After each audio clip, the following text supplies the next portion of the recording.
Hello, and welcome to this meeting of the Council of the Town of Oakville. We have no regrets this evening. Everybody's present. I would invite everybody to join Council in O Canada.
Thank you, everybody. As we begin this meeting, I have some news to share with Council and residents. And this is in regarding today's decision by the provincial government to enact a general lockdown across Ontario.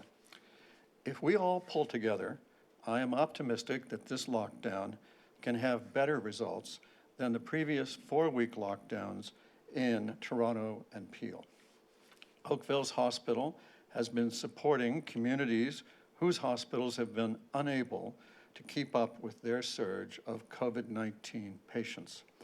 Clearly, the virus is spreading so fast now that these new measures are needed. I am proud of the way Oakville residents and businesses have followed the guidance of Halton's Medical Officer of Health throughout the pandemic, better, I would say, than our neighbors in other regions, and I know you will continue to do so. I am proud of how Oakville's Town Council and staff has and will continue to work with the province and support Oakville's residents and businesses. And I'm proud that Oakville is ready to provide civic facilities for the rollout of opportunities for the public to receive vaccination when the province makes the vaccines available for residents, which we've been told will be April. As a result of the new restrictions by Ontario, some town facilities may be closed and programs canceled. Community centers, including pools, fitness centers, and arenas, with some exceptions, will be closed. Our Service Oakville counter at Town Hall will remain open during regular hours. The Oakville Public Library will offer adjusted services, including online programming and library takeout. There will be no changes to Oakville Transit service until January 3rd. Please visit oakvilletransit.ca to review the holiday schedule and to find updates. Please refer to the town's COVID-19 page on oakville.ca for the latest service updates. Now, more than ever, it is important that we shop local and support our local businesses and restaurants. They will be heavily impacted by the lockdown.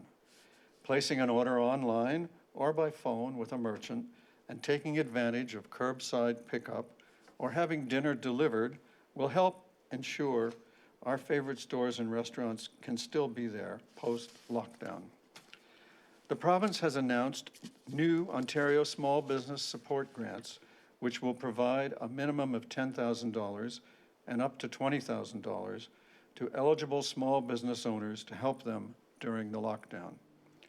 Other available provincial supports for small businesses include the Main Street Relief Grant for personal protective equipment, which provides up to $1,000 for PPE costs to eligible small businesses across Ontario who have 2 to 9 employees.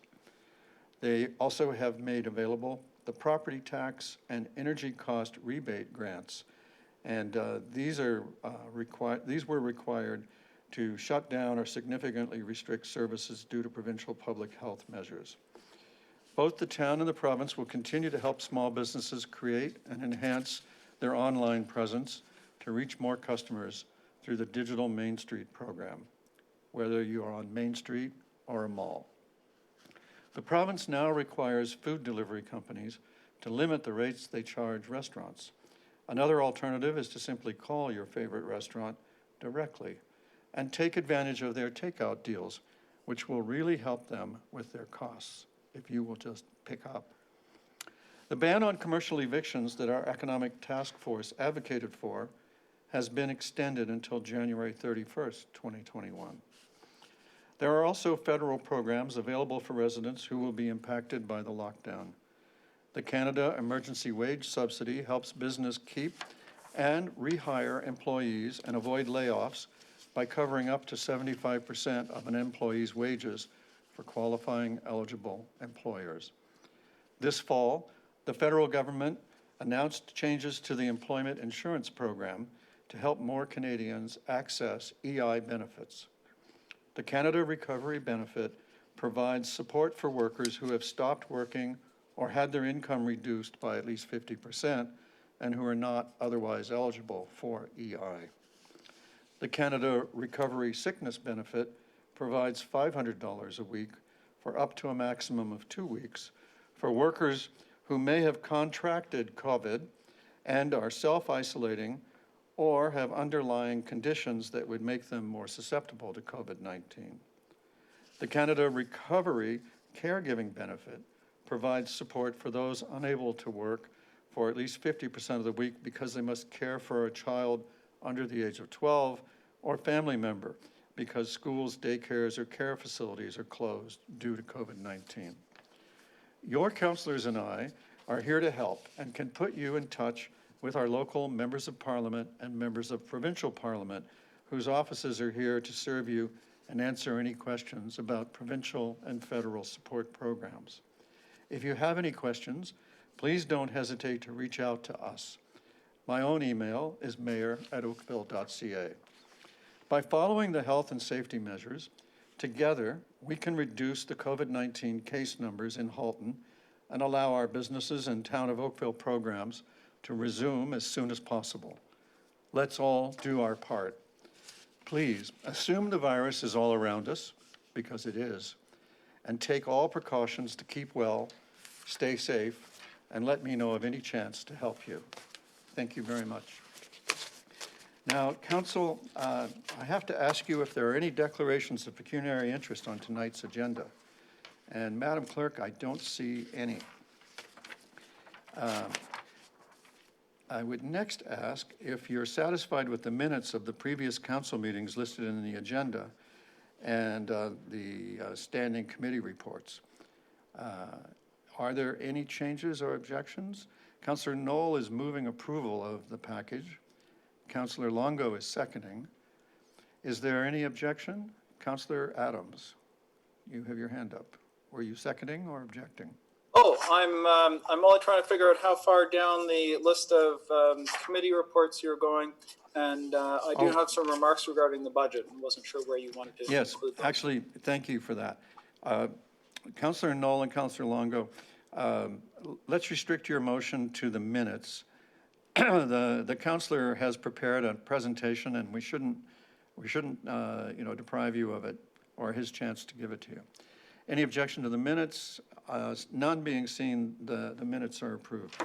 We now have the standing committee reports, and Councillor Adams, which are basically all the meetings of the Budget Committee, and Councillor Adams, the chair of that committee, has a presentation. Council and public, if we give our attention to the shared screen, we will see and hear from Councillor Adams.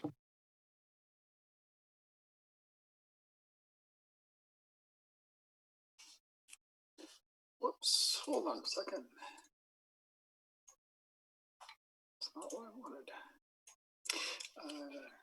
Great, thank you very much, Your Worship. I appreciate the opportunity to provide information to Council as well as to the broader public. And I just want to make sure that the audio quality is okay on your end in the council chamber. Is it okay? We are all fine. Excellent. Thank you very much. On behalf of the Budget Committee, I want to share a few words about the recommended 2021 budget. This budget will keep Oakville at the top of the list of fiscally healthy municipalities, and we are providing stable municipal services while adapting to the realities of our very changing and challenging pandemic environment. Oakville residents can continue to feel confident in the services and programs that the town provides, recognizing that the town's ready to support the community in this time of need. As a council, we've kept our town's finances strong and stable and property taxes in line with inflation for many years. And this is serving us especially well this year when we need to draw on our reserves to support our community. Could I have the next slide, please? The recommended overall property tax increase is 1.63% when including the town, regional, and education components. The budget responds to the very significant impacts of the COVID-19 pandemic, both in terms of its impact on municipal revenues and costs, but also in its support for programs that continue to be needed and others that need to be adjusted as a result of the pandemic, which you just heard about from the mayor. It continues the many services our residents and businesses rely on, while at the same time maintaining Oakville's strong financial position and the maintenance of our very high quality infrastructure. Finally, the budget accommodates the need for new infrastructure to serve residents living in the growing neighborhoods of Oakville. If I could have the next slide, please. So the overall 1.63% property tax increase is made up of a 1.84% Halton region increase, which was passed last week, an expected 0% educational component, and the recommended 2.29% Town of Oakville component. And when combined based on the relative portions of the tax bill, you get the 1.63% overall increase. We target the overall increase because it's what residents see when they pay their bill, and because half of this council also sits on the regional council, which allows us to effectively manage the overall increase for our residents. Next slide, please. The 2021 recommended budget meets the council guideline of keeping overall tax increases in line with inflation.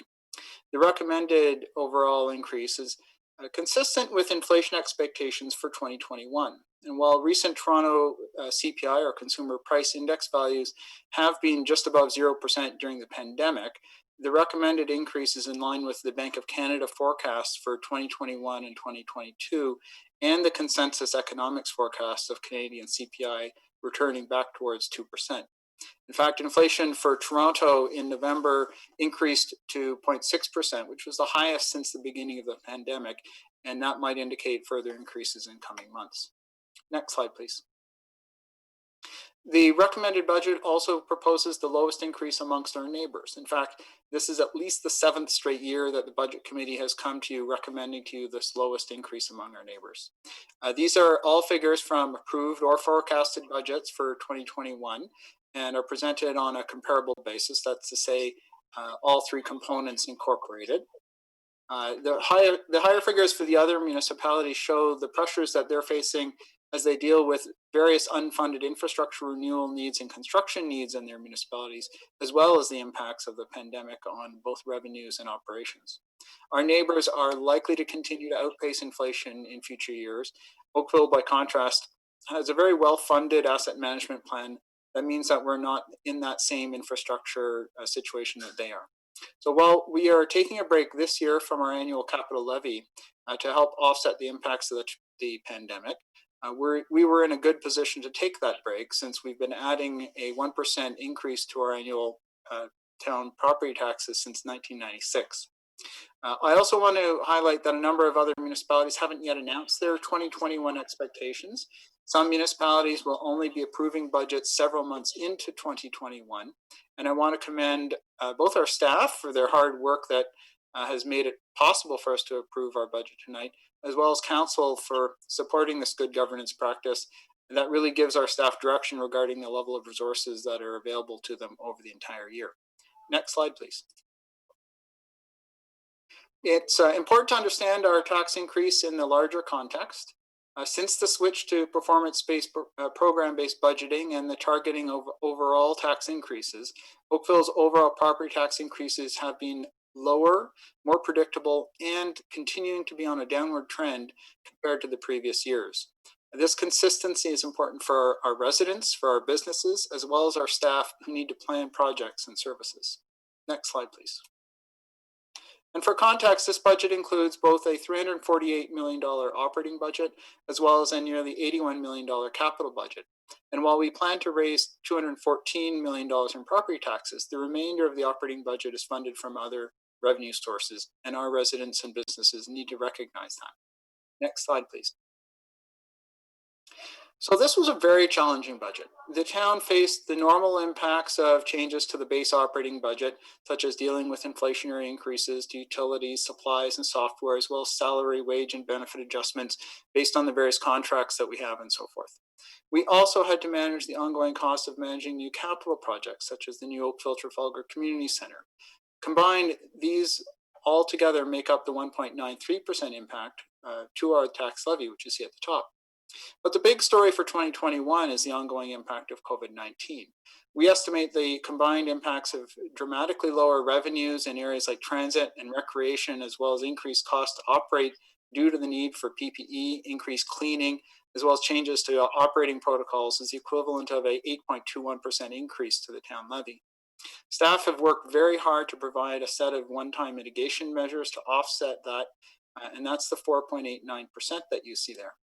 We're also budgeting 1.3% in assessment growth that helps to offset the impacts of new services for new residents and businesses.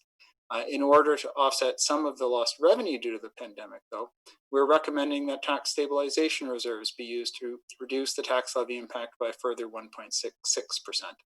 We believe this one-time use of the reserves is appropriate, as we expect the drops in revenue in transit and recreation to eventually return to more normal levels in the future. As a result, we're hopeful that the draw on reserves will be a one-time event. And as you know, we have been receiving funding from the senior levels of government to help offset the impacts of COVID on our revenue streams and our expense costs. And we're thankful for that, and hopefully that'll continue into the new year. Next slide, please. So in dollar terms, the estimated drop in revenue due to the pandemic is $15.8 million, and the additional COVID-related costs are $1.2 million. The one-time temporary mitigation measures provide $10.1 million in relief, including things like gapping of vacant positions, reduced cost to match modified service delivery due to the pandemic, and savings in a variety of other categories. Next slide, please. The town reserves remain strong and stable to withstand the one-time use of the stabilization reserves, as you can see here. Our stabilization reserves will also continue to surpass the recommended 17% of own source revenues, which is a GFOA guideline. And so residents can be confident that despite the need to use our stabilization reserves, we'll continue to be in a good position. Next slide, please. Our $81 million capital budget has been adjusted to recognize the deferral of this year's capital levy, and staff used the list of projects that were deferred earlier this year as the starting point for projects in 2021, with an emphasis on critical infrastructure needs, health and safety, and legislated requirements. A couple of the highlights include $14 million in green fleet infrastructure, including electric buses and EV charging infrastructure. It also includes $9.5 million in stormwater and erosion control work, recognizing the town's shift towards addressing those needs. It also contains $6.8 million in active transportation projects, $4.6 million in new parks and trails, $3.2 million to support our tree canopy and natural environment, among others. Next slide, please. The town debt remains low, and tax levy supported debt remains even lower. Debt supported by payments from our taxes is projected to make up just over $5 million at the end of 2021, or just 5.3% of our outstanding debt. The remainder is funded from other sources, with the largest being the town contribution to the new Oakville Hospital, that's supported by revenue from Oakville Enterprises Corporation. In the context of the town overall budget, this debt level is very supportive. Next slide, please. Combined with the regional and provincial shares, the education share that is, the currently forecasted overall increases for 2022 and 2023 will be 1.7 and 2%. We'll continue to review the impacts of the pandemic, work with our own town staff teams, and partner with our colleagues in the other levels of government to keep future property taxes in line with inflation. Council had already made that direction to prepare the 2021 budget in line with inflation, and we're positioned to do the same into the future as Council has already directed. Next slide, please. So in summary, I'd like to thank all the members of our staff who've spent a great deal of time preparing the 2021 budget. In particular, I'd like to call out and thank Catherine Hewitson and Nancy Sully for their work during the process. Catherine's had a great team of finance professionals working with her behind the scenes.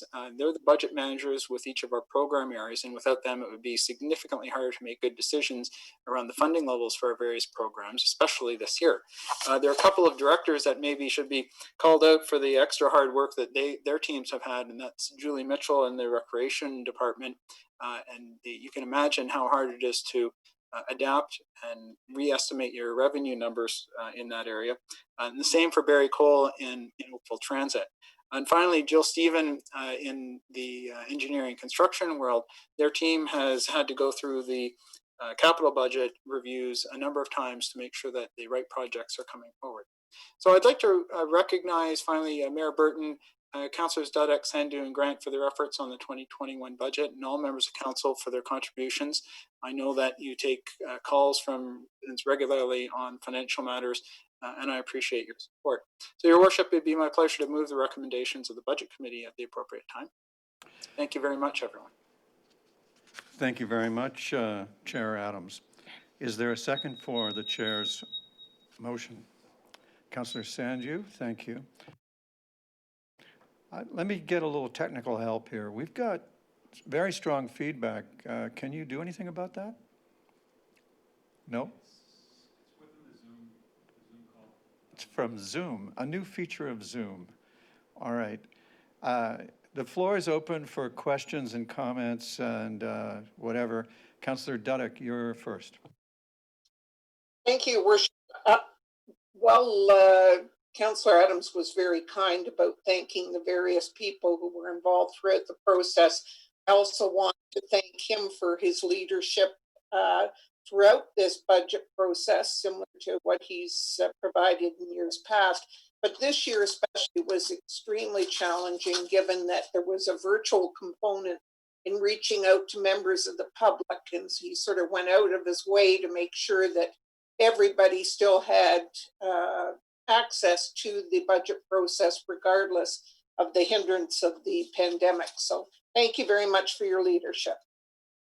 Thank you, Councillor. Thank you for your kind words. Councillor Haslett-Thiel. Thank you very much, and thank you, Chair Adams, for the overview. I just wanted to ask staff one last question. I really appreciated them providing the memo on about HEN and about the important work that our external environmental groups do in partnership with the town, and the fact that they in fact raise and submit grants that we all benefit from. I thought it was quite telling that they were able to demonstrate in their delegation tangible, quantifiable difference that they make for our community around climate change. I understand that in the climate change budget, there's potentially $15K for sponsorship in which groups like HEN can apply based on whatever services or programs going to be rolled out. Could staff give us an idea of when those would potentially be available? Because our not-for-profit groups are no different than our businesses in the sense that they're trying to stay alive and survive. And they're finding it difficult to have sustainable funding, particularly around the operating base. HEN has demonstrated they do a phenomenal job of getting grants that support climate change, but they don't get operating dollars. So those sponsorship dollars are important to their lifeline. Would staff be able to give us at least an idea of when those would become available potentially, so they can see a light at the end of the tunnel?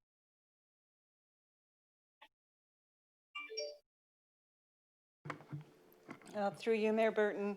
At this point in time, we're finalizing the objectives for the climate action budget for that 15,000. So I don't have a date at this point in time, but I would expect it to be towards the portion of the year that we have finalized the scope of that, the work that we would be doing, and the opportunities for the environmental groups. I do understand at this point in time we're just finalizing the 2020 program, so that funding will be available. So given it's at the end of the year, then the middle of next year would be, I think, a reasonable time to provide for that funding. So thank you for that, CAO Closey. So the 5,000 that we gave last year to HEN is payable, I'm assuming around now. Are you saying then May would be the soonest that they would potentially see the sponsorship dollars if they in fact are chosen? Through you, Mayor Burton, as I'd said, we're still finalizing that program. I'm expecting it would be about the middle of the year. At this point in time, I can't give you a specific date. As soon as we know, we certainly can make that available to HEN. We'll be speaking to them in terms of the scope of the program throughout, as the environmental groups are very helpful for us in defining that program and what services they may be able to provide to us in order to move the climate change agenda forward. Okay, well, and I guess my final question is are there in-kind services that can be provided to a group like HEN, which don't require our budget dollars, but perhaps provide other support to them around their operating costs? Through you, Mayor Burton, I do understand that we have provided some opportunities through them through the rental of the facilities that we have in that location. That I believe it's QEP they're located at. So there are some services in that way that we do provide to HEN specifically. And beyond that, I'm not aware of any at this point in time. There's a lot of discussion, a lot of support that goes back and forth between staff and HEN. HEN is a very valuable group within the Oakville and Halton context. So there's lots of discussion that happens back and forth. The only thing I can be specific on is in terms of the rental. Okay, thanks very much. Thank you, Councillor. Are there any other questions or concerns? Councillor O'Meara. Thank you very much, Your Worship. I know we received a memo earlier just with regards to the Safe Start funding that we got. And though staff wanted to keep the funding in the budget, I'm wondering if they might have some inclinations on where we might go or what impacts may result from that funding in terms of the budget or in terms of our tax stabilization reserve. I'm wondering if they might share some of their thoughts about if it all gets approved, where do we end up, what we might be able to claw back from our stabilization dipping as it might be. Commissioner Sully is prepared with an answer for you. Through you, Mayor Burton.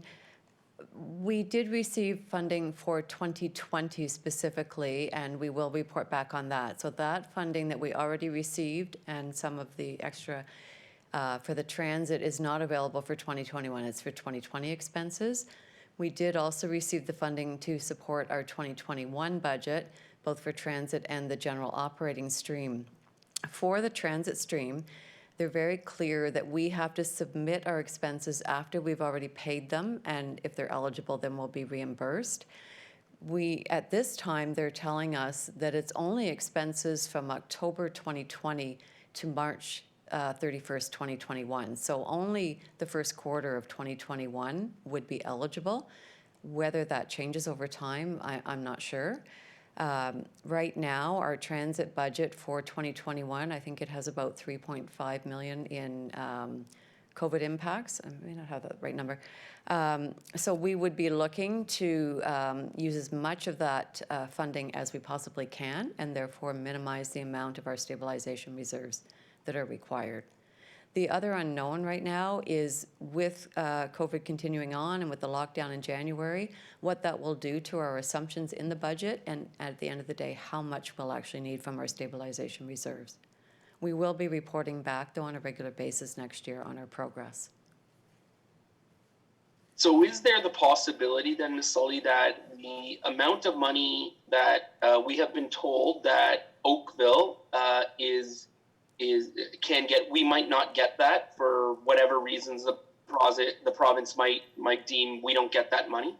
For the transit, they tell us it's up to that amount, and we have to have eligible expenses or revenue losses to support our claim and show our mitigation. So, and it would be based on our 2020 budget. So if our revenue is running, 5 million below our 2020 normal during that time, we would be eligible to submit for that.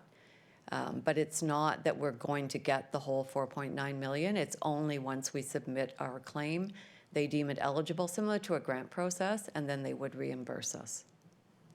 And the province themselves gets to subjectively decide whether we've met those eligibility criterias, or is it just hard and fast, here's a receipt, give us our money, or is it up to them at the end of the day whether they're going to deem what we have submitted is justifiable?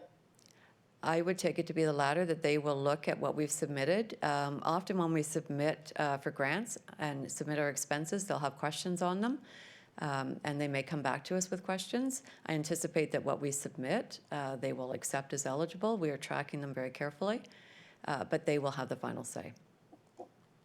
So I might ask just in advance, and I don't want to get too far ahead here, once we do submit our claims, if we can have a report back, not only what we've submitted, but what the province has decided we deserve based on our submissions, I would really appreciate seeing what that outcome looks like in the future.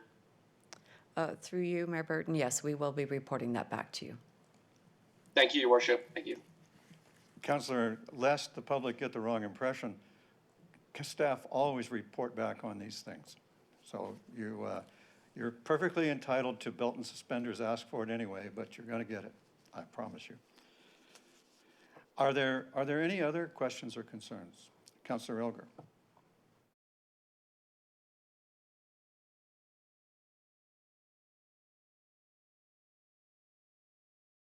Councillor, you, I believe, need to unmute yourself. Okay, there you go. Okay, sorry about that. No, I just want to thank staff for the glowing report they did for the Halton Environmental Network, saying what work they have done for us in Oakville. Pretty surprising for a mere $5,000 that they were able to raise, like the HEN has raised, like I called them to understand it. They raised like $165,000 in grants in 2018. They received $217,000 in 2019, and I haven't got the final number for 2020. But for a mere $5,000, they've turned that into an unbelievable amount of money that we are getting. And then I found out from the head of HEN that, in fact, they don't get any money from any of these grants for writing the reports. Now they have to do financial audits. And I'm just wondering whether council could see it fit to throw $5,000 for 2021, basically, so they can at least write the grants. Because if they can keep doing what they're doing, what a benefit it is to our town, as well as the region, but to our town. And I'm just wondering if Councillor Adams could see his way to that we could have an extra meager $5,000 in order to help them out. After talking to HEN, I realized that they need some money just to keep them going. It would help. And the head of HEN, didn't even take any salary or do anything. Like, she did a lot of work, but didn't take anything for over 2 months. And with what was going on, would we notice the $5,000 in our budget, Tom? Councillor Adams, do you want to go first? I think that the $5,000 figure is a small amount. I'm not sure if it would turn the wheel, so to speak, on the overall increase. But as I understand it, there's opportunities with our staff to come back to us at a later date with some of these funding sponsorship partnership opportunities. Yeah, my concern is that sounds like it's the middle of the year. And like I'm thinking 5,000, if we could give it to them and keep them going to see what they can do. Because this is not a pretty year coming up either from what I'm learning and hearing around that it's going to be a tough 2021. And I'm just wondering if the council would see themselves fit that we could agree to at least 5,000 for them to help them out, at least let them limp along. Councillor, thank you for your suggestion. I would advise against it on the grounds that we have many worthy organizations who do a lot of good for our town. And if we start handing out $5,000 without a specific proposal and deliverables and a contract, we're going down a slippery slope. And I don't know how you would say no to the next one. I think, we have a path forward that staff have reported on in detail to continue to work with HEN. And I think that's the right path, the responsible path, and I would urge council to stay the path. Mayor Burton, I didn't see any other glowing reports like I read from staff regarding what HAN has done for that community. That's my concern. And I would put a motion forward if anybody would second it, to maybe give them 5,000 if I get a seconder. Councillor Elgar has moved a grant to HEN for $5,000, and I believe that Councillor Robertson has seconded it. Is there any further discussion? Councillor O'Meara? Councillor Elgar and Robertson, I absolutely agree with you that they are more than a deserving organization as well. I could probably list off 10 other organizations that know we're in financial straits that didn't put in formal requests and proposals because they completely understand the circumstances that we're in right now. And I would just hate on a whim to say, the CCAH doesn't get any money or Oakville Green doesn't get any money because they didn't decide to submit something, or any of these other organizations. I don't like throwing money around on the fly like this. I think there's a process, and there's a budget process, and there's votes that the committee should have and bring those delegations forward. And I would have very grave concerns about throwing $5,000 out to somebody just because we're aw shucksing in the moment right now. So I'd support Mayor Burton's comments right now. And again, not to say that you're absolutely right, but there's a lot going on, a lot of moving parts right now that I would not feel comfortable with this motion at this time. Councillor Haslett-Thiel?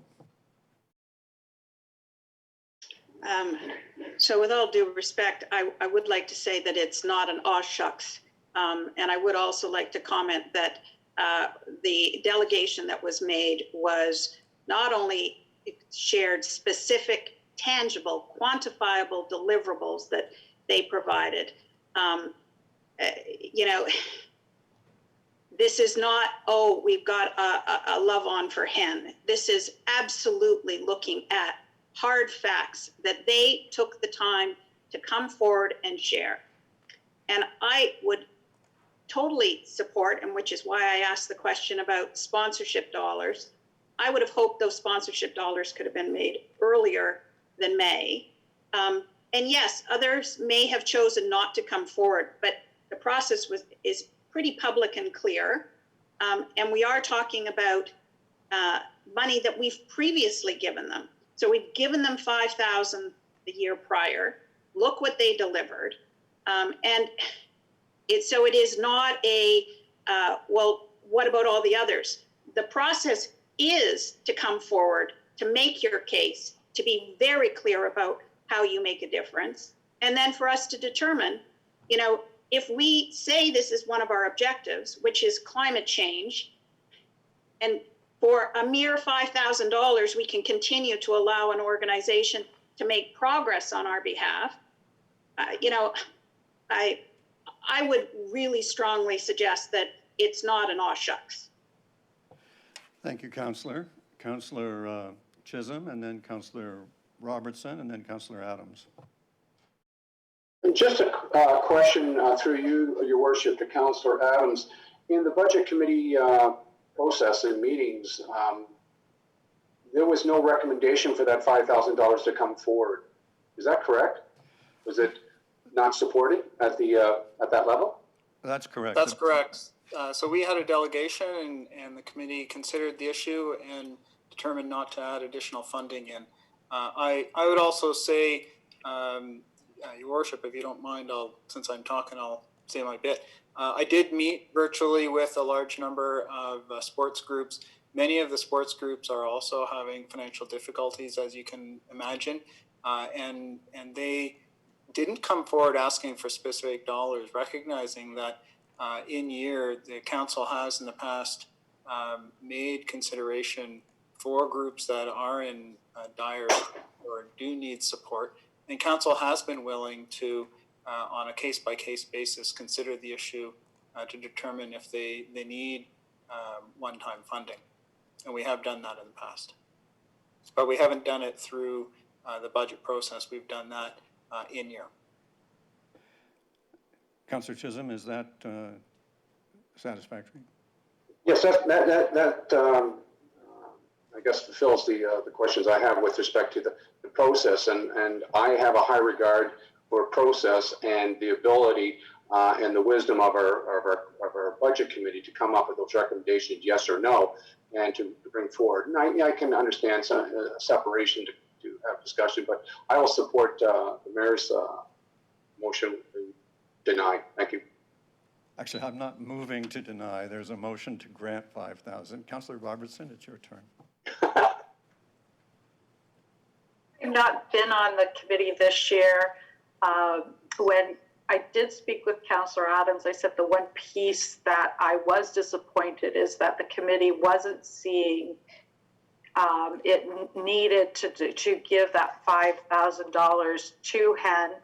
I also listened to the last meeting where Councillor Hazlettfield spoke very eloquently about why we should consider it. And I still feel it is something that's important. We declared the climate emergency. We need help with the grassroots piece. The the energy task force will be working at a high level. This is a grassroots level that I think really goes to the understanding. Currently, they're out making calls about people retrofitting their homes for energy.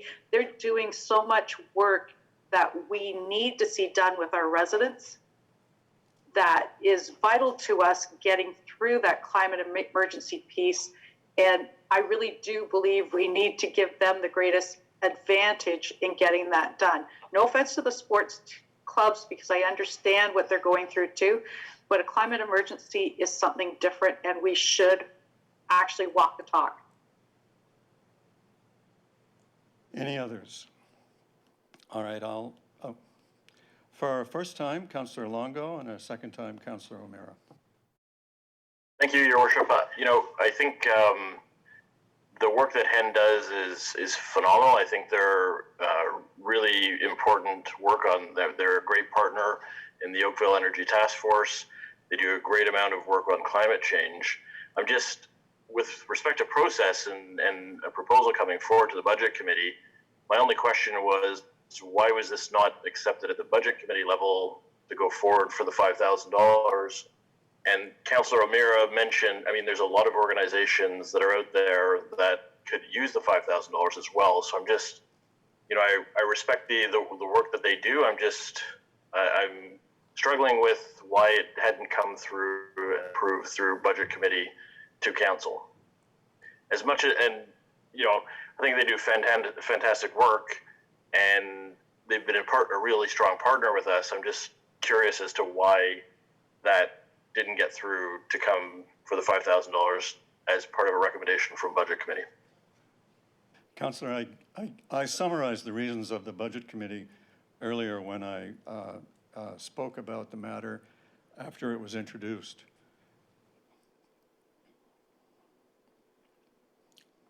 So, Your Worship, if I clearly didn't understand the explanation, so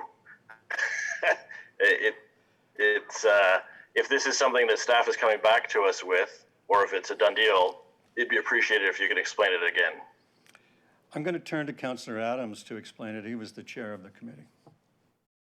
So when the organization came to the budget committee, their original ask was actually $10,000 and some kind of rent relief. There was a memo that was provided with respect to the rental situation for them, and staff are working with them on that. And with respect to the funding, my understanding is that they were approaching each of the other municipalities within Halton looking for funding, and that there was some concern about a lack of specifics about what it was they were looking for, and what the end result would be from that funding, as well as a concern that rather than it coming from each municipality, ought to be centralized within Halton region.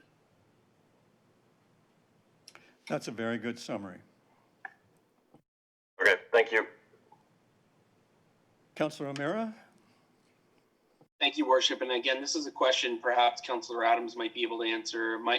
It just pertains to whether HEN has approached each other Halton municipality and whether any of them have granted the funding request that they asked for.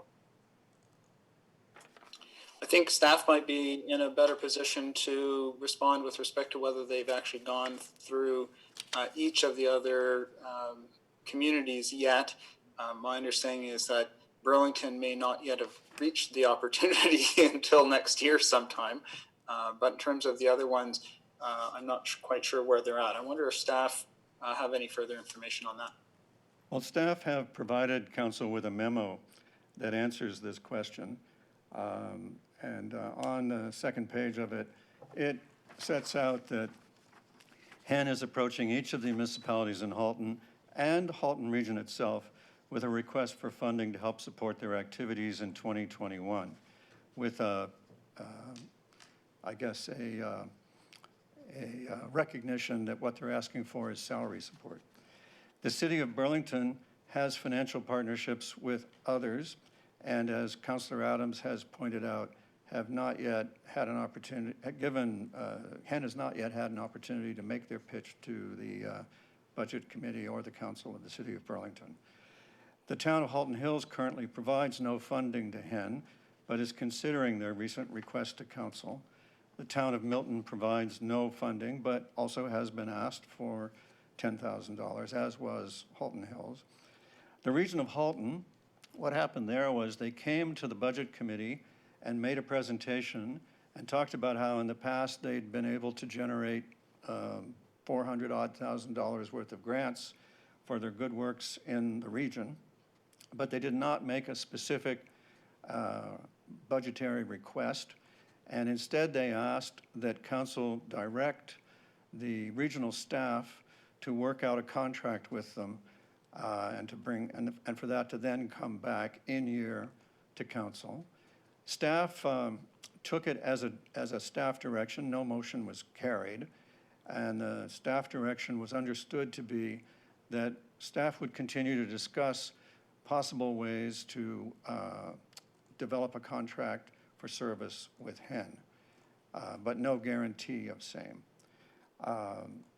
One of the complications in this matter, it's the Halton Environmental Network, not the Oakville Environmental Network. And what we have done normally is when there is a Halton project or a Halton issue, we meet at that table to support people rather than rather than having support at that table and at each of the lower tables or councils. So for all those reasons, I have said, and I will say again, there is a clear path forward for HEN. I think we should respect the process and let that play out. Councillor Hazlett-Thiel for a second time. So while I think the summary that Chair Adams gave was overall reflective of some of the concerns, there was no large debate at the Budget Committee about this. There was not a lot of questions about it. I do respect process, and I do respect that the committee perhaps had other conversations that I'm not aware of. I do also, and had hoped, based on what I heard, that Halton Region would step forward and support a group that has done so much and shows such potential to keep doing more. And as Councillor Elgar said, we're talking about $5,000. It's a rounding error relative to other dollars that we spend. And it's, yeah, I'm sorry, but at some point you got to put your money where your mouth is. And so I'm going to just say it. I mean, we either say that we're going to even make an incremental step forward, or we're not. But to me, this is incremental. This is nothing other than to saying, look, we want you to be there when we are going to be ready with more objectives and programs and work, because you make a difference. And so I'm going to support Councillor Elgar's motion. Thank you, Councillor. I will just point out that there is a way to support them. There is a custom around how we do that when it's a Halton operation, and a path is sitting in front of us that allows all of these things to happen. And we do already strongly support climate change. This $5,000 is not the only money that we spend on climate change. And with that, if I may, I'll put the vote. All those in favor, I guess the fast way on this is there an objection to the motion? If there is, please raise your hand.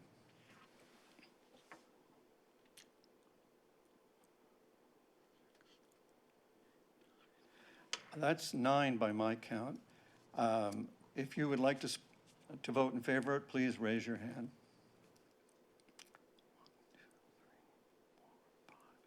I count 5 for that.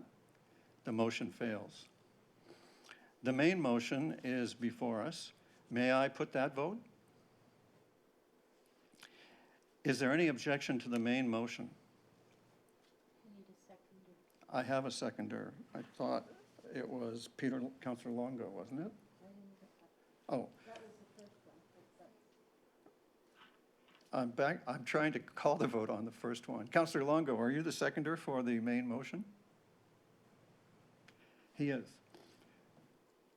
Any objection? Madam Clerk, there's no objection. I believe the motion carries. Thank you, everybody. Council, could we turn now to the consent items? Could I either have a motion and a seconder for the consent items, or can I have separations? I have, I think, a motion from Councillor Lischina and a second from Councillor Chisholm. And if I'm right, I'll ask if there's any objection to the consent motions. Madam Clerk, there's no objection. The consent items 1, 2, 3, and 4, and C1 as listed in the agenda are carried.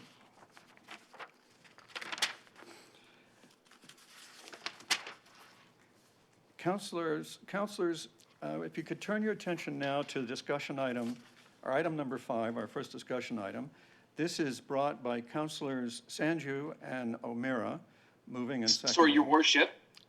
Your Worship, I apologize for interjecting, but we did, the confidential consent item, was that a part of the motion that you just raised with the consent items previously? Yes, it was. Okay, well, I didn't hear the confidential consent item as well. I did want to speak on that one at the end of the meeting. I didn't know that all consent items were confined. I thought that the confidential consent item would have been separate, but am I too late for that or no?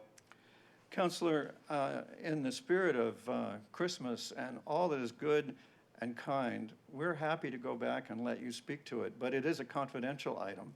Yes. How about I will be asking to speak on another confidential item at the as well, so perhaps we can add those to the end of the meeting if you might see so fitting. If there's no objection from council, I would propose that we consider item C1 at the end of the meeting when we consider C2. All righty. So Thank you, Your Worship. only the public consent items have been carried. Councillor Sanju and O'Meara, your defining anti-Semitism motion is up. Councillor Sanju, you have the floor. Thank you, Mayor Burton. I think Councillor O'Meara and I both spoke on this previously when we were initially bringing this forward. And I thought to just reiterate this. I realize that this has also come to Regional Council in some way, shape, or form. And I think the information is laid out here pretty clearly. Councillor O'Meara and I have been in talks with the CIJA, the Center for Israel and Jewish Affairs, for some time. And their recommendation, along with our discussion, was that in order for us to speak up against any type of hate speech or any type of anti-Semitic behavior, we must be able to define it. And that's really where this motion comes from. So I'm happy to bring this forward with Councillor O'Meara.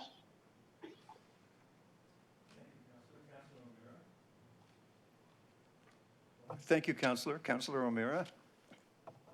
And I would just echo those comments and thank Councillor Sandu for really taking the lead on this one. It's we are seeing more and more anti-Semitism just on the rise here, and it is very important that we understand what it is we're talking about when when these issues come up. You know, I'm very proud. My wife, my father-in-law, my great grandfather-in-law is a Holocaust survivor and someone who fled Hungary at a time when his life and his entire family depended on that. And it's very important to all of us here in the community that we just don't be silent to these things. We stand up and we put words to them and we understand what the definitions are. So I thank my council colleagues for their time and consideration of this this motion, and I really do hope it's a unanimous one. Thank you, Your Worship. Thank you, Councillor O'Meara. Councillor Adams. Thank you very much for bringing this forward. I fully support it. I just wondered, could we word it in such a way that it would be more obvious which definition that is being adopted? Given that it was circulated to us and we have it, and I just wondered could we name it more specifically in the therefore? I'm comfortable with that, Councillor Adams. Perhaps we should say something, therefore we move to adopt the form of definition as provided by the CIJA. Yeah, and could it be attached and could it therefore be referred to? That we move to adopt the CIJA definition as attached? I think they've agreed to that, Councillor Adams. Fantastic. And the clerk has caught your wording, or the wording. All right, may I put the vote? Is there any objection to the motion as changed by the mover and seconder? Madam Clerk, there's no objection. The motion is carried. Thank you, everybody.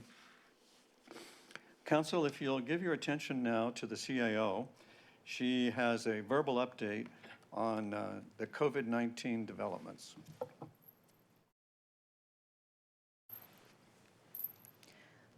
Mayor, members of council, the mayor actually had provided an excellent update in terms of the implications of the lockdown that the province announced today. He also provided many pieces of information in terms of the business implications as well as the vaccine. There were 2 points actually I just wanted to deal with. Staff, in terms of recognizing that we could potentially be into a lockdown, has for a number of weeks now looked at how we could ramp down our services and idealistically at this point in time ramp up our services to go back into the orange. So we have been looking at both sides of that to see how we could move into wherever position the province put us in. So I wanted to reassure you that we're well positioned to move. We know exactly what we need to do in order to be able to implement the provincial restrictions by Saturday. The second point I wanted to make was on the vaccines. The mayor had said that we will be offering our facilities. As of April, I understand that the public will be allowed to have access to vaccinations. The QEP is our emergency center, so that is certainly the first location that we're looking at. We're working very closely with public health of the region in order to provide whatever facilities we can in terms of our community facilities, as well as any transportation needs. I understand they do need some immediate needs in order to move people about to get to the hospital, which is in the short term the only location that the vaccine will be available. So there will be an impact on our programming, but the importance of getting the vaccine out, there's 300,000 people that need to be vaccinated over the next short while. That's 2 shots each. So it's quite a huge undertaking that public health is going after in the next short while. And we'll certainly be there to support them in terms of moving this forward as fast as we can. So those are just the 2 additional points I wanted to add. We had provided in item 13 a summary of the elements that we have put together over the last year. And I was here to answer any questions that you may have in terms of moving forward. Thank you, CAO. Questions? Councillor Lischina. Thank you, Your Worship. Thank you for the update, Jane.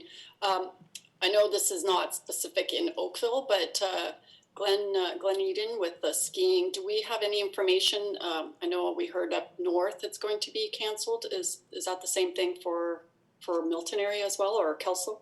Yes, I understand that ski resorts or ski hills are going to be canceled.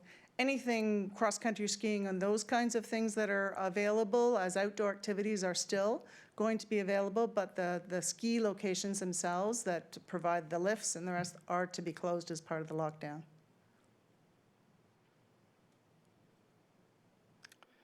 Thank you, Council. Councillor Haslett-Neal. I just wanted to take the opportunity to thank you, Commissioner Closey. It's been a long year, and you not only became our official CAO, sorry I called you Commissioner, but also the report was very helpful. You know, you're caught in a bit of a tunnel of what's going on around you, and I think it really helps the public understand all the hard work that town staff have done and the shifts and the pivoting, and I certainly appreciated its thoroughness, and I've also appreciated your regular communication to council. Well, as I've said before, you have a very excellent group of staff here at the town. Thank you, Councillor. Thank you, Madam CAO. Councillor O'Meara. Thank you very much, Your Worship, and thank you, Commissioner, again, just to echo Councillor Haslett-Neal's comments. It's been incredible what you've been able to do. Can I just ask about how this impacts our outdoor skating rinks and those things? Again, are they still allowed to continue or not? As I understand at this point in time, I always need to preface any update we give you because it's just come out today. It is on the website. We are still waiting for the regulations themselves to come out. So I say that when I answer that we would have the ice rink still open. They're subject to the limits on capacity because they've dropped the outdoor limits to 10. So it would be subject to that. And I do understand that at the Trafalgar Park, where we have that rink set up, that there will be pre-booking. If Julie Mitchell is on, she could just confirm that. But I understand they will be open. We will be updating, we will be updating the website. In fact, it may actually be updated now in terms of all the town facilities. So if anyone is asking about what is available for town facilities, it is up on the website or will be as of tomorrow. Councillor and Council, earlier today, the province published a voluminous slide deck, and they cover this off under 2 sections. I'll read them both because I think people are interested in all of it. The first category is called Outdoor Recreational Amenities. Outdoor recreational amenities permitted to open include parks and recreation areas, baseball diamonds, batting cages, soccer, football, and sports fields, tennis, platform tennis, table tennis, and pickleball courts, basketball courts, BMX parks, skate parks, golf courses and driving ranges, Frisbee golf locations, cycling tracks and bike trails, horse riding facilities, shooting ranges, including those operated by rod and gun clubs, ice rinks, snowmobile, cross-country, dog sledding, ice skating, and snowshoe trails, playgrounds, portions of parks or recreation areas containing outdoor fitness equipment, tobogganing hills, and skating trails.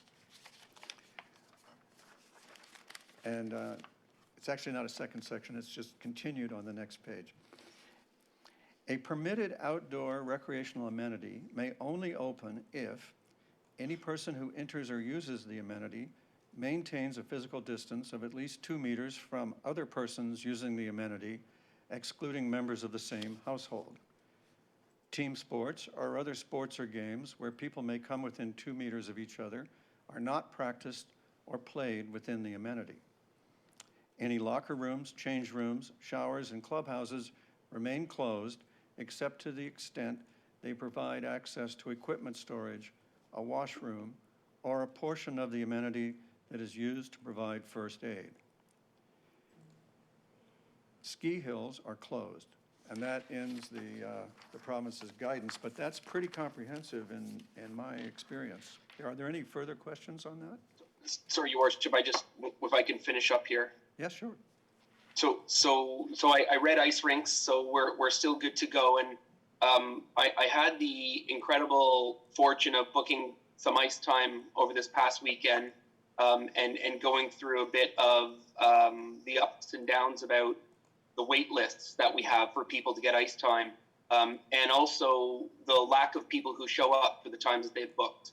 And the one problem with when it's free, that's exactly what people value it. And I think I'm not sure what we may be able to do, but I think we need to ensure that if people are booking ice times, that or skating times, that they are held accountable for wanting to go and fulfill those ice times that they have booked, so that if they don't, other people have the opportunity to do there. I think on Sunday at Trafalgar Park, there were 180 people waiting to get into the ice time, and I was there for about 3 hours at the playground and back and forth, and at no time were we close to the 25 people maximum. So I'm not sure how we might be able to do it, but even if there's a deposit we might be able to ask people for, or something that avoids the I'm going to book 6 different times over the next week, and if I don't show up, I don't show up, and it doesn't matter to me.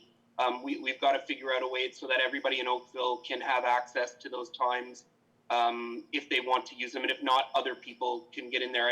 I'll leave those details to you, but I just thought I would relay some of the experiences that I had seen today about, it was bringing me back to panics of booking summer camp times for my kids on the 9 o'clock morning, waiting online. So I don't know how we get around that, but I just thought I'd flag it with you, Commissioner, as I think over the months, as we stretch out, there might be more people who really want to get out there, and we want to make sure that all Oakvillians have the opportunity to use whatever precious resources we have available for them in outdoor activity. Thank you very much for putting that point so well, and I promise you that staff and I will deal with that. Councillor Giddings. Thank you, Mr. Mayor. CAO Closey, in terms of, I understand the booking of the outdoor rinks. What about the rinks that are looked after by the public? Are those to be self-policed, if you will, in terms of numbers of people, or will we have signage on capacities for those rinks? No, very similar to the way we treated the splash pads during the summer. We are looking at signage so people are aware of the limitations in using those facilities. But it would be generally self-policed by them. Certainly we have bylaw enforcement out there, so if there's an issue at any of them, we'll be there. But we are looking at people to be reading the signage that's there and really navigate themselves through this COVID. And play nicely. Thank you. We'll have play nicely signs. Councillor Chisholm. Thank you, Your Worship. To Jane, are we having the park ambassadors back in play here to help make sure we have the distancing going on and so forth, like we did in the summer? We have actually talked about that and considered that whether or not we should move into that. I can't say at this point in time we've made a decision. It's certainly much different in the winter because of just the number of people are not going to be the same. But there are some facilities that we may look at doing that if we have staff available to redeploy into those types of activities. So I can't say at this point in time we're going to have them, but it is an area we're looking at. Thank you. Councillor Knoll. Thank you, Worship. I have a question with respect to the next few days in particular. As we lead up to the shutdown that's going to occur on Boxing Day, are we doing anything to step up by law enforcement in terms of enforcing limits at the various shopping centers in town that already seem to be inundated with folks from outside of the area? I noticed that there was what appeared to be some sort of bylaw investigation today at one particular center. I'm just wondering if there's a plan to really try to tamp down abuse of last-minute crowding. We have been ramping up bylaw enforcement over the last little while, really by retaining more bylaw enforcement officers in order to cover it off. With the importance on the shopping malls, particularly this time of year, that is one area we will be focusing on. The restrictions set out some, as well, Dr. Magente had put out her order today as well, which set out some restrictions in terms of lineups, how many people are in the stores tracking. So we'll certainly be following up with that with our bylaw enforcement.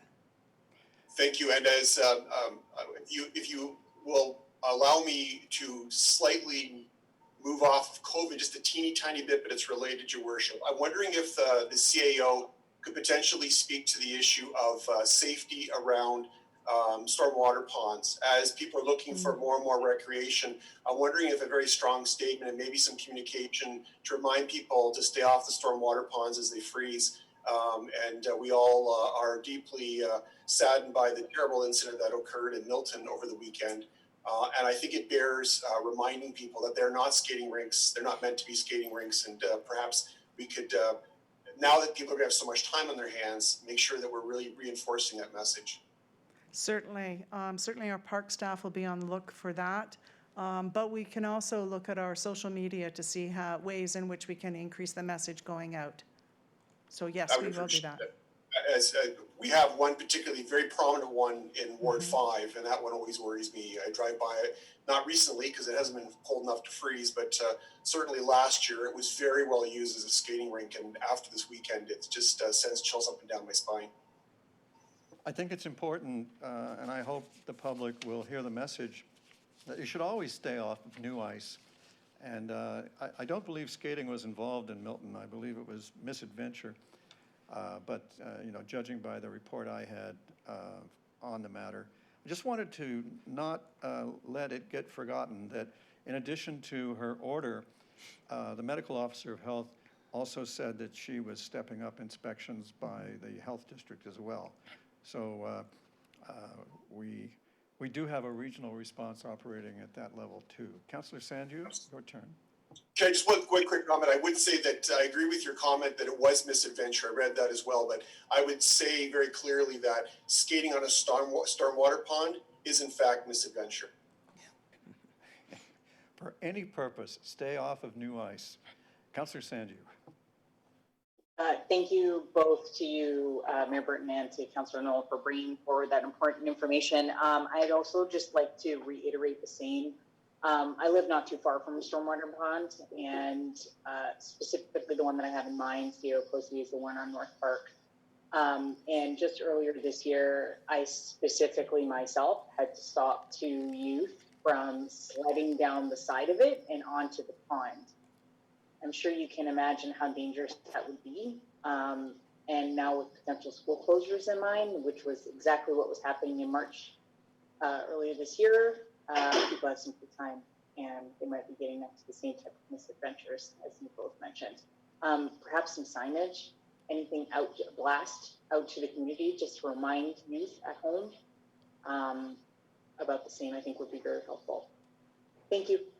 Thank you, Councillor, and thank you for practicing the see something, say something, deal with it duty that I think rests on all adults when they see children going off in a bad direction. So you've been a good mom to other kids there.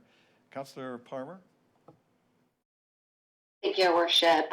Just tagging on to that, CEO Closey, if we could, I certainly agree with the signage. We have a lot of stormwater ponds in Ward 7, and we also have a lot of youth in Ward 7. So if that is something that we could look into for the stormwater ponds, that would be great. And then also I noticed on our website, the wording isn't as strong as maybe it could be. It just says that we don't recommend skating, but maybe if we could put up that it's not allowed, would be a better message, or just some type of, we could review the wording on it to make it a more clear message that we do not want skating on our stormwater ponds. No, thank you. After this reminder, we'll certainly look at our material that we put out on social media, the website, and the signage around town in terms of the stormwater pond.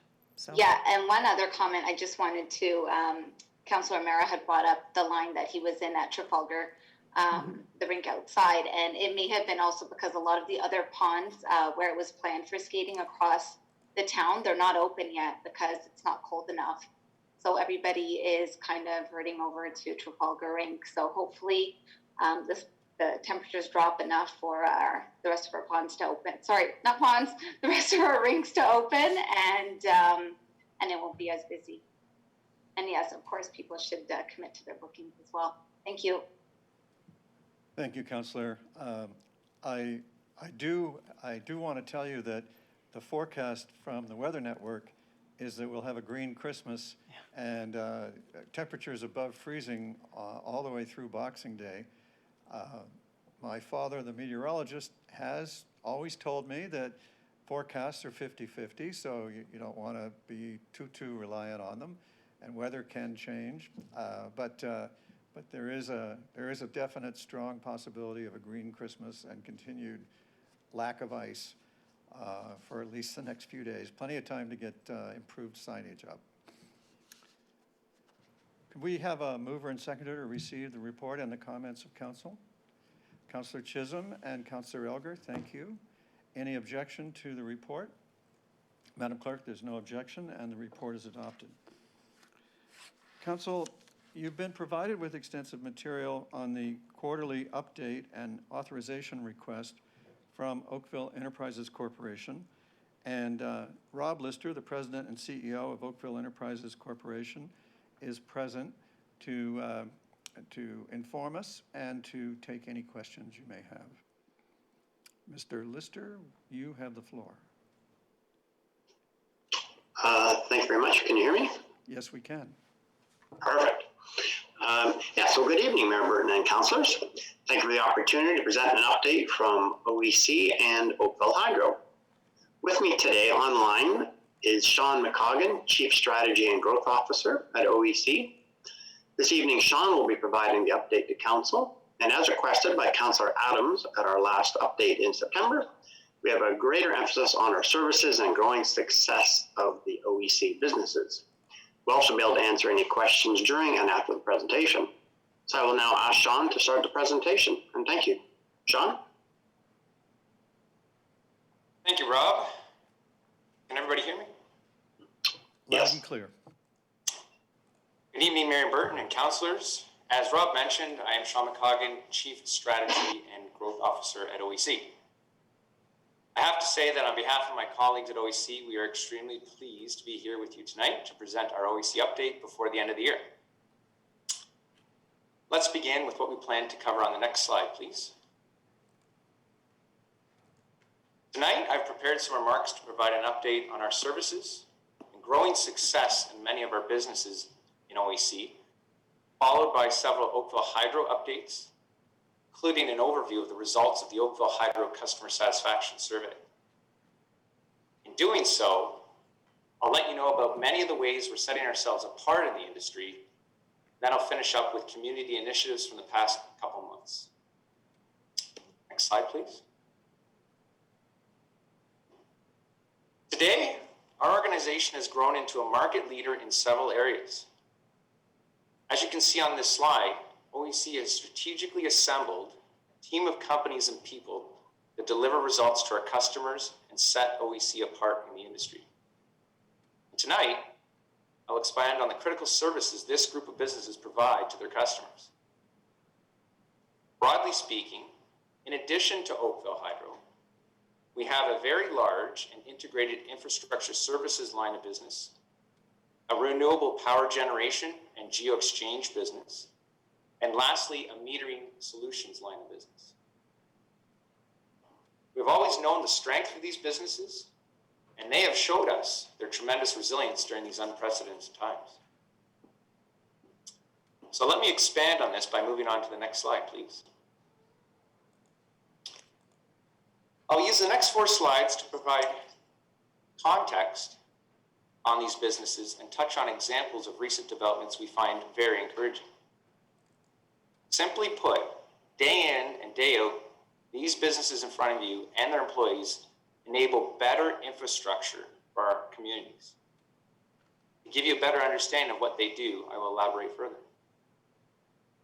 If you glance over to the left-hand side of the page, this is where we describe our specialty in delivering critical utility field services through PVS and GTEL. These teams locate buried infrastructure as well as conduct meter reading, and in doing so, keep homes, businesses, and municipalities operating safely. Of note, we have successfully grown into being one of the largest providers in the country. Moving from left to right on the page, this next group is our engineers and designers. What UTS and PlanView excel at is designing vital plans to install telecommunications, hydro, and gas infrastructure to upgrade and bring services like high-speed internet or 5G to homes and businesses across Canada. Next up is our builders area. Here, our construction firms Elcon and Terraflex, located right here in Oakville and Ottawa, are known for safely repairing and building infrastructure. And lastly, our metering companies, Oakville Hydro Energy Services and Golden Horseshoe Metering Services, specialize in metering services that install and monitor meters for utilities and municipalities. I would now like to move to the next slide to highlight our generation and geo-exchange businesses. We're excited that today OEC produces 20 megawatts of renewable power through hydroelectric generation stations, solar farms, and the Halton landfill gas collection site. We're also proud owners of several geo-exchange projects in the province, and of course, very proud with our own Oakville Trafalgar Community Center, the most recently completed geo-exchange project. All these systems heat and cool buildings in a much more efficient manner than traditional systems.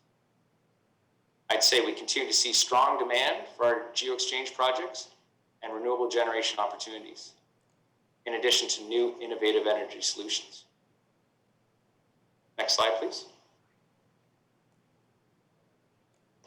To put things into perspective and to take a step back, our geographical reach today now operates across 27 locations, including a new important presence in Western Canada. We also provide services to customers in the US. The delivery of all those services I just described a few minutes ago wouldn't occur without our dedicated workforce that we are proud to say is now up to 1,400 employees. Next slide, please. OEC has continued to achieve advancement of its strategy into new services, innovation, and new regions. We have previously mentioned our expansion into Alberta in 2020, and I thought it would be interesting to mention several other recent developments that our employees are very proud of. In early 2020, we launched new services like meter reading that is across the province now, adding up to 100 jobs. This year, we have held a key role in properly planning and designing transit infrastructure for the new Ontario subway line being constructed in Toronto. Another interesting example is where our construction businesses helped an electrical distribution company build a new transformer station in Eastern GTA, a first in this area for our companies. I can tell you it is very rewarding to see how our employees are taking us places, whether that is new services, new locations, or innovation.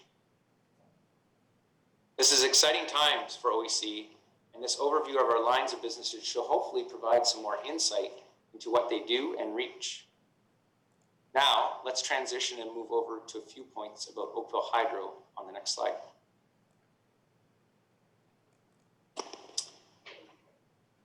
to shift gears and provide a quick update on a few items with Oakville Hydro. Of note, Oakville Hydro recently completed a customer satisfaction survey, and we wanted to share with you the positive feedback that has come in. The survey ranked Oakville Hydro provincially and nationally. We were extremely pleased to find that we outperformed the provincial and national averages on many of the marks, including overall satisfaction. As you can see, some outstanding marks, including a rating of 95% in overall customer satisfaction, and that 95% of the customers believe we consistently provide reliable electricity. Next slide, please. Would also like to turn our attention to electricity rates for the upcoming year. The Ontario Energy Board has announced new electricity prices for households and small businesses effective January 1st, 2021, under the regulated price plan. The OEB last set RPP prices for November 1st, 2020. Now on this slide, you can see the new on, mid, and off-peak rates on the left-hand side of the page. Tiered prices will remain the same. Customers still have the option to switch between the regulated price plan and tiered rates. Another update is the government is also decreasing the Ontario electricity rebate from 33% to 21% effective January 1st, 2021.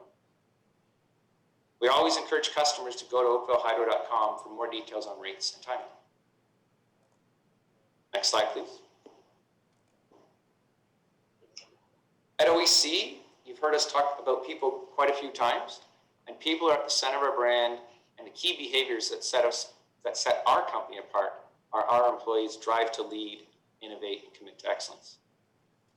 On this slide, you'll see Oakville Hydro is very pleased to have been awarded the 2020 Ontario Energy Association Innovation Award for our work on spatial data intelligence, which assists in innovative capital planning and decision-making. Another very important way we lead is through our award-winning Staying Alive safety program. Safety is always our top priority, not only for our people, but our customers too.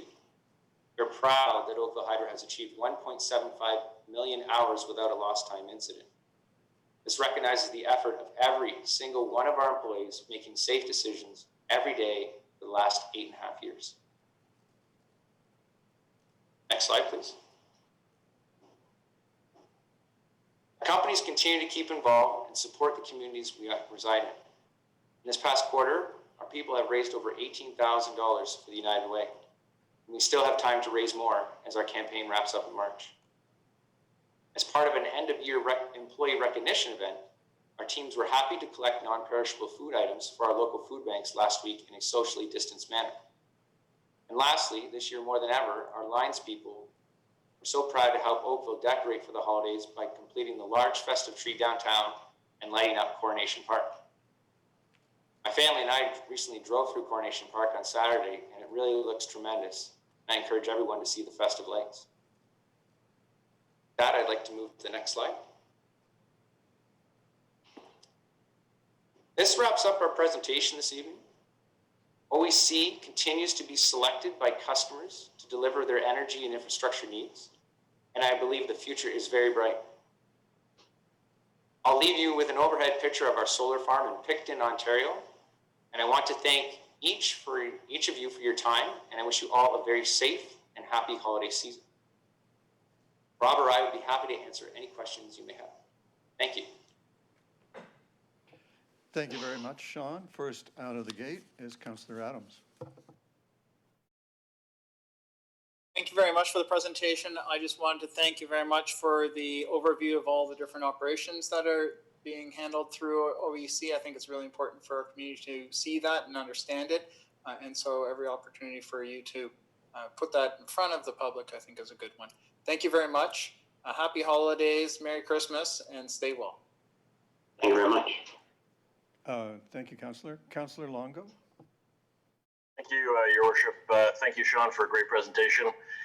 It's not really a question, but more of a comment. I just want to commend you and the employees of OEC for the safety record you have.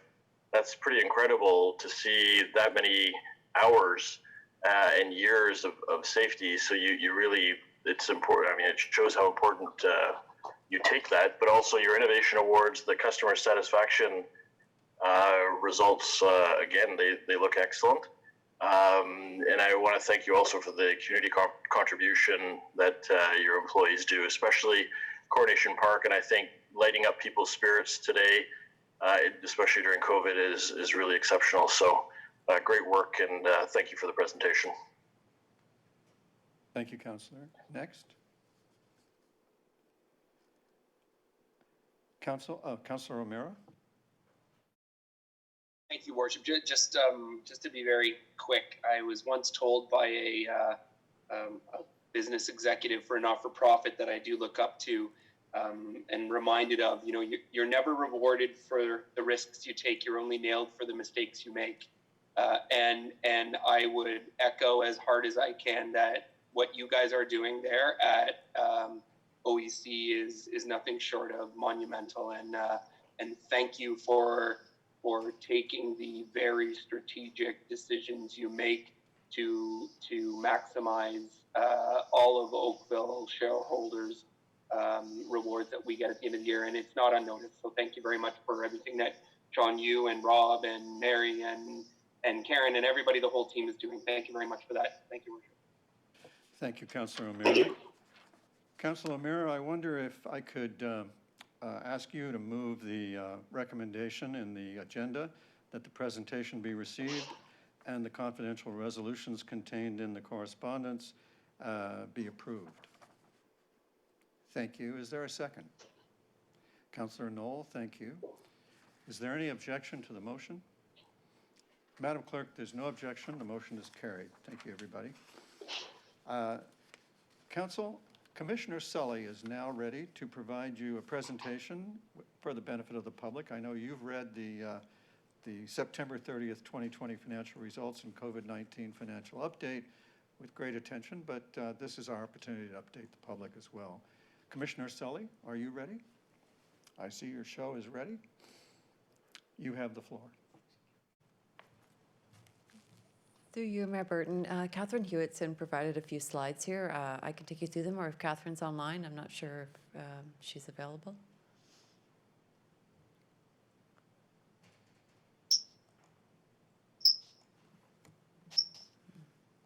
I'm here. Well, hello. I am here. I'm not sure if you can see me. Well, we can hear you very well, so go ahead. Okay. So turn to the next slide, please.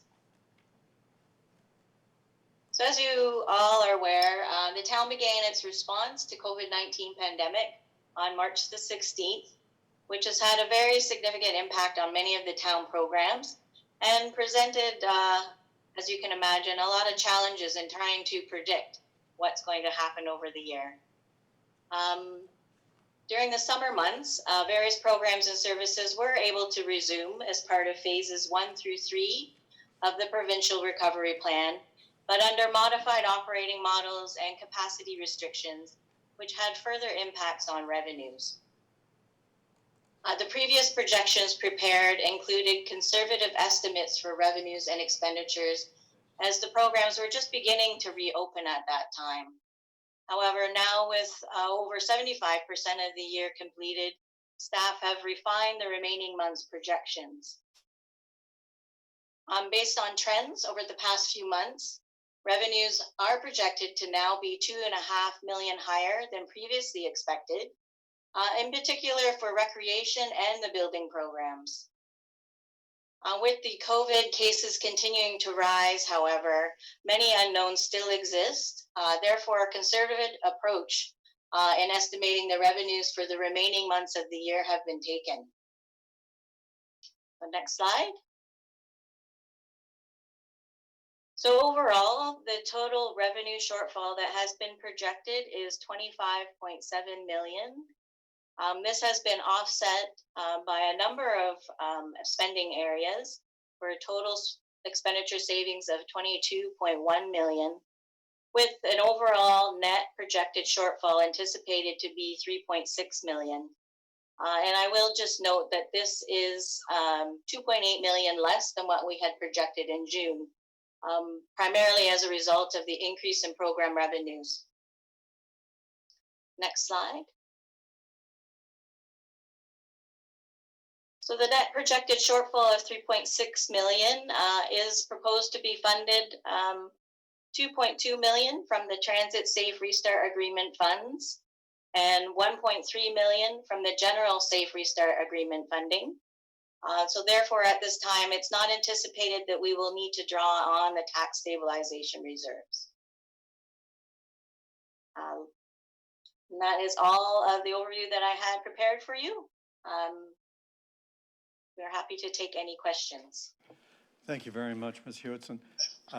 Council, staff are ready for your questions. Or for a mover and seconder to receive. Councillor Haslett-Thiel and Councillor Giddings, thank you. Any objection to the motion? Madam Clerk, I see none. The motion carries. Thank you, everybody. Council, item number 9 is the Bill 108 and Bill 197 Transition Timeline Report. Staff are available for questions. The motion is to receive the report, to delay service area master plans until population targets have been determined by the region and coordinated with us, and that staff bring forward an amendment to the DC bylaw in order to reflect the changes made to the DC Act 1997. Do you have questions, or Councillor O'Meara? Happy to move, Your Worship. Thank you. Is there a seconder? Councillor Duddick, thank you. Any objection to the motion? Madam Clerk, there is none. The motion is carried.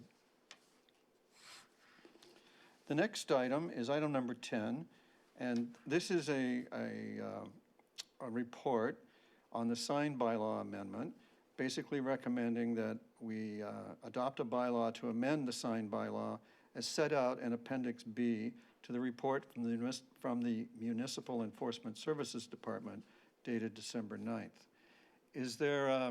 Are there questions? Is there a motion and a second to pass the bylaw? Councillor Knoll and Councillor Sandu, thank you. Any objection to the motion? There being none, Madam Clerk, the bylaw is adopted. All right. Item number 12 is the possible disposition of interest in land and update on related LPAT hearing. And you have a report from the legal department, and Jennifer Huckwith is available, or perhaps David, I'm not sure, I saw him earlier. But anyway, legal is here if you have any questions. Otherwise, the motion is to authorize staff to proceed in accordance with the recommendations in the report. Questions? Councillor O'Meara. Yes, Your Worship. I do believe that there's some confidential issues that we might need to speak to, so I'd be happy to, I'd ask to move into a closed session for that item at the appropriate time. All right. Sorry, I apologize, Your Worship. That's for the Public Works site. I'm jumping the gun. This was, I apologize. All right. Please, that was a different issue. I'm sorry. Well, perhaps you'd move this one then. Thank you. Is there a second? Councillor Robertson, did I see your hand? Thank you. Any objection? Madam Clerk, there being none, item 12 is adopted. Item 13 is the COVID-19 update year in review report from the Chief Administrative Officer. And the motion is to receive it. The CAO has already given her current report. This is looking back for the full year. Are there questions on this, or alternatively, is there a motion? Councillor Adams. I'm happy to move it. I just wanted to congratulate our staff on the incredible amount of work that they've done on our community's behalf. It's amazing when you read it all in one report, just how many things have been done and the adaptability and resilience of the team that we've got to make it all happen. So thank you very much. Thank you, Councillor. Is there a seconder? Councillor Chisholm? Thank you, Councillor Chisholm. Is there an objection to the motion? There being none, Madam Clerk, the motion carries. The report is received. Now, Council, we also have an item not previously listed, item number 15, the Investing in Canada Infrastructure Program, which many of us have learned to call ISIP. That's how persistent this bit of jargon is becoming.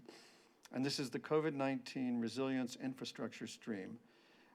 We have staff standing by for your questions, if you have any. Otherwise, the motion is that the report be received, staff be authorized to submit project applications totaling $2.3 million under the COVID-19 response infrastructure and active transportation infrastructure categories of the ISIP COVID stream, as outlined in the report, that staff be authorized to execute project-level ISIP COVID stream transfer payment agreements with the provincial government under the local government intake, and that the 2021 capital budget be amended as required upon approval under the local government intake for the ISIP COVID stream. Questions? Motion? Councillor Giddings moves. Councillor Lischina seconds. Any questions or concerns? Councillor Giddings. Thank you, Mr. Mayor. It's wonderful to see the additional infrastructure being put in. Councillor Haslett-Thiel and I have had a few issues caused by COVID and shipping from various locations in terms of parts availability for some of the PXOs. I see that the report details that the items have to be in service by a certain date. Just looking for reassurance that we'll be dealing with suppliers that are able to get those necessary parts that have been so frustrating for us over the past couple of months down on Lakeshore Road. As nearly as the circumstances permit, staff will make those efforts. That's right. Councillor Lischina, did you not hear? Is that your? Can you hear me now? Apparently you can. Staff will, of course, make every effort in the circumstances to assure that. Thank you. Any objection to the motion by Councillor Giddings and Councillor Lischina? Madam Clerk, there being no objection, the motion carries. Thank you, everybody. We now have the advisory committee minutes. The Accessibility Advisory Committee met November 12th, and we need a motion to receive their minutes. Councillor Sanju, thank you for moving that. Councillor Robertson, thank you for the second. Any objection to the motion? Madam Clerk, there being no objection, the motion carries. Council, give me a minute to get the motion together that will encompass the three items, or rather the two items that we're going to consider in a session closed to the public, C1 and C2. Councillor O'Meara? Your Worship, I do want to apologize for the back and forth over the items that I just had on item 12, where I thought we were talking about item 11. Initially, item 12 is the item that I did wish to discuss too in council, and in all of our back and forth and in the confidential agenda items, I was sort of meandering back and forth and may have jumped over the item that I did wish to speak to in item number 12. So I know procedure is important, and if I messed it up, I will live by that sword, but I just wanted to raise with you my apologies for the back and forth there. I was looking at two confidential items back to back and thought I had misread one. So I just wanted to raise that with council right now, and my apologies for that to my council colleagues. So let me make sure I understand you. You would like to add to the in-camera session item 12 that we've already adopted? If possible, if there's a way that council can assist me in that one, again, mea culpa here. Yes, I don't know how to go and reverse that decision, but my apologies. Well, let me ask you if your question on that item can be handled by an offline discussion with staff, such as the CAO. I think it needs council direction, Your Worship.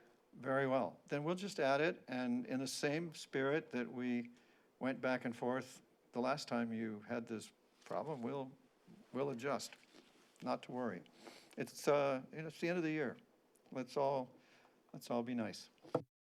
So I'm going to call a brief recess. I'm going to give you 15 minutes because you've been sitting a long time, and I understand that it's very healthy to get up and walk around after an hour or so. In 15 minutes at 8:30, we will resume, and I'll have, the clerk will have the resolution ready because, you know, it's no small matter to go into camera. You have to specify exactly what for and so on. So give us 15 minutes, and we'll be back at 8:30. Hello, council has been in recess briefly, and we now resume the public session. Councillor O'Meara, in preparing the motion to move into camera, I wanted to call your attention to the fact that all of the business on item C2 is only to have the item withdrawn from consideration. And that motion can be passed in public. And so I wonder if we need to detain council and occupy confidential time on a matter that we only intend to withdraw. May I perhaps prevail upon you for a motion to, in fact, withdraw C2, which is what the legal department recommendation is? Yes, I have no problem with item C2, Your Worship. Thank you. Thank you. May I have a second? Thank you, Councillor Knoll. Any objection to the motion to withdraw item C2? Madam Clerk, there's no objection. The motion carries. The item is withdrawn. We now have a motion for the council to retire into a session closed to the public, which may be done for items 12 and C1, which may be done in the absence of the public under section 239(2) of the Municipal Act and under our procedure bylaw, because they deal with proposed or pending acquisition or disposition of land and solicitor-client privilege. Councillor O'Meara, would you like to move that? Thank you. Is there a second? Councillor Palmer, thank you for that. Is there any objection to the motion? Madam Clerk, there is no objection. The motion carries. And we will now rejig the electronics to allow us to have a session closed to the public, after which council will return to wrap up the meeting. Thank you, everybody. Hello, council has met in a session closed to the public under the provisions of the Municipal Act and the procedure bylaw to consider items C2 and item 12, which involve the acquisition or disposition of land and solicitor-client privilege. In that session, council gave direction to staff in accordance with the report received from staff on item 12, and council also passed the recommendation by staff on C2, directing staff to withdraw the report to be considered at a later time. Council, we now resume our public agenda, most of which we had covered before we went into camera. Your information items have been circulated. You may ask questions if you have any about that. You're very familiar with the procedure for that. You have your status of outstanding issues report, and if there's no items there, that brings us to new business. The notice of motion, emergency, congratulatory, and condolence matters. And I have, in accordance with section 6.1, sub 2 of the procedure bylaw, the following notices of motion to be considered at the next council meeting to be held on January 25th, 2021, unless you wish to waive that procedure. This is a motion being brought forward by Councillor O'Meara, seconded by myself. And this concerns a request to the province to create a greener building code. And on the assumption that we will cover the matter on January 12th, the item can be read in its entirety in the public documents for this meeting, and Councillor O'Meara and I may reserve our more fulsome remarks for January, right? Okay, so that's that bit. And in addition to that, we have requests for report.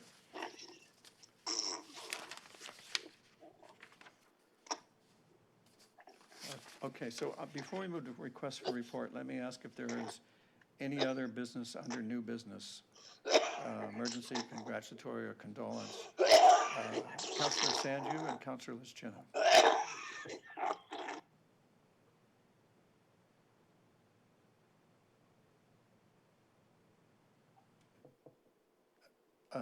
Whichever one of you, oh, sorry, Councillor Lischina and Councillor Sanju in that order, whichever one is, please unmute yourself, Councillor Lischina.